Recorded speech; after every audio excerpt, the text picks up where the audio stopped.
When we became parents as a couple, we decided that we're going to raise our children in a way that their happiness should not depend on how much they possess. They should not be constantly comparing themselves with other children, with other family members, and they should not be happy because of what we give them in material things. We have tried to keep that as a family culture. We enjoy things by doing them, we enjoy things by becoming people who we want to be, and not by possessing and owning and buying. Just trying to eliminate that culture of have more to be more happy. We are practicing this in so many different things, in big decisions and also in small everyday matters. As a mama, as a homemaker, a wife, I want to share with you some of my tips which are very basic, not the big decisions of our lives, because every family has its own rules and we're not saying what we do is the right way, but very simple things that have helped us save some money here and there, which over months, over years does matter. So let's get started. So my children are not enrolled into every course or every lesson, every activity that we find. We choose very carefully if we want to send them for swimming or music classes or horse riding or things. Yes, we want them to learn as many skills as they can, but we are very careful to not overload us. We choose what we want them to do. Instead, we spend time with them in nature. We go out for walks where we collect leaves and flowers, and we see different animals and birds and fish, and we come home, we read about those. So that's also a way of imparting knowledge, not only enrolling them into institutions and evening classes and courses. Our birthdays are also very simple. I always make cake at home. I make simple decoration. All my decoration is also made at home, and most of the things are very simple. I buy things that I can use year after year. I have 2 happy birthday banners. I always use the same. And also in Italy, there isn't much of a tradition of very show off kind of decoration and stuff, so that also helps. For my children, I do not buy all the time new clothing. We use a lot of clothes and things that are gifted by our family members, by their cousins, and we also have community group, our church group, so we do exchange a lot of stuff there. And I also buy a lot of used stuff for their games and toys. I make a lot of things at home. Yes, we do buy toys for them occasionally, and they do get a lot as gifts from their grandparents, from their aunts and uncles. But also I make a lot of things at home. I prefer activities on playing with toys. So we do a lot of painting, a lot of creative stuff, and sometimes we actually cook together to pass time. So we make cookies, we make biscuits, we make bread, and we make pizza. All those things that I am doing at home, they help me do it, and that's such a lovely pastime. So when talking about Vinted or other such websites, you can also sell your stuff. So since I have a daughter and a son, I cannot use most of their things like from one to another because of gender difference. I also sell things occasionally if something my friends or family, nobody's interested. Now we here also have second-hand shops, especially for children. You can sell your stuff there, or you can sell online, and someone else will enjoy it. When it comes to buying children's stuff, I also buy things on off-season sale.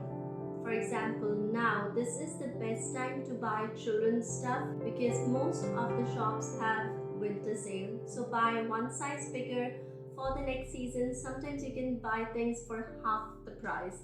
Another thing that very sadly is going away from our society is the culture of mending things. Simple toys, when they get broken, I so often fix them. Sometimes there's plastic or wooden toys, their parts come out, just fix them. Use a glue, use a scotch. I fix their books all the times, I fix their toys. And also when it comes to their clothes, I am so convinced that every single person should learn how to mend their stuff. Basics, basic stitching, basic tailoring, putting on a button, a hook, sewing, some little things. So very often new stuff, very good quality, very good condition, we throw that away because there is some little repair work that needs to be done. This is one of the things that I am so determined that I will teach my children how to mend their stuff. Also, something very handy for children clothes is a lint remover. I have a lint remover and that has saved my life. Earlier I used to throw away so many of children clothes, also mine, just thinking that if there is lint, it looks old and used and not good, and I would just throw it away. But over years, I have realized that a simple lint remover can save so many of your clothes. And actually, some lint on your clothes also show that it's good quality. Probably there's wool or good stuff which is not synthetic. Next is home cooked food.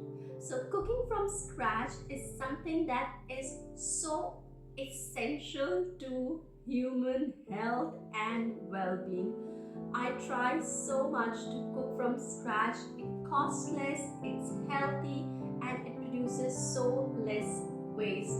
All this plastic and aluminium and cans and tins and boxes, you save yourself from so much of all that. So like I said, I make my cakes at home, I bake pizza at home, we prepare lasagna and all those fancy things at home, and we love cooking and eating, and this has become just so much of a family time and friends time. When we're talking about cooking from scratch, of course it means we buy more of raw stuff. Go to your local markets, see the local shops instead of all the time going to supermarkets if they have better discounts. So when talking about discounts, so if you're somebody like us, that our supermarket gives us a price for buying from their catalog, do not buy, do not be tempted by these discounts. When we got at the year end this catalog where we can choose how to use our points, our annual points, I saw so many things which are good, which would be a good addition to our house, but were they essential? Were they in my to buy list? No. So I did not use them. Instead, I used my points to convert them into money, and I bought more stuff from that. These are all tricks to make you buy more.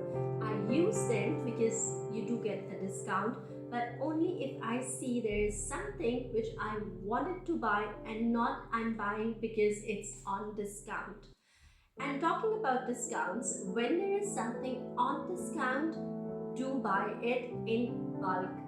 Probably your cereals, I don't know, biscuits, and the things that you buy more often. For us, pasta and milk and olive oil. When we find these things on discount, we try to buy them in bulk. So go grocery shopping with your list. It's much more likely that you will buy fewer items and the ones that you really need if you have a list, instead if you are looking there what you want to buy.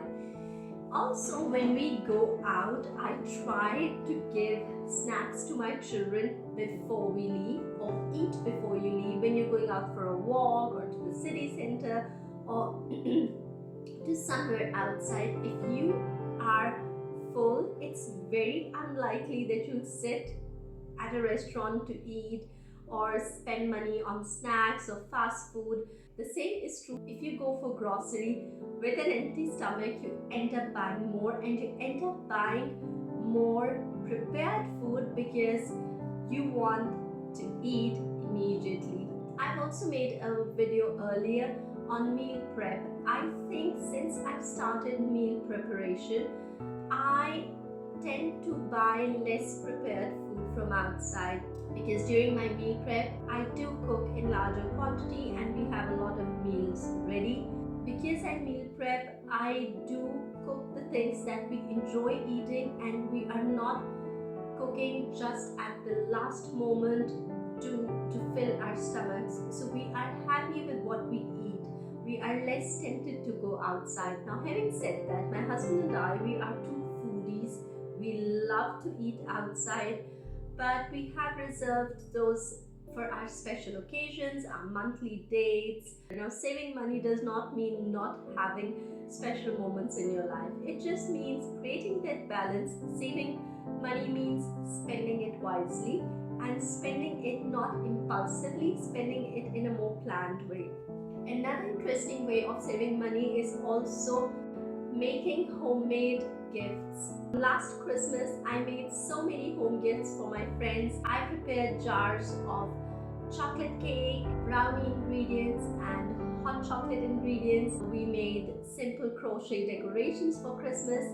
So these little Christmas ideas, if you're somebody who likes to do handicrafts, you are good at do it yourself, they make brilliant money saving gift ideas. Jams and sauces, they can be a good idea as well. They show love and care and the time that you spent, and they're a brilliant way of spending time with your children as well. I also find that a way to relax and de-stress. So I hope you find some of these tips useful, and probably you can apply them as well. Thank you for watching, and I hope you'll consider subscribing.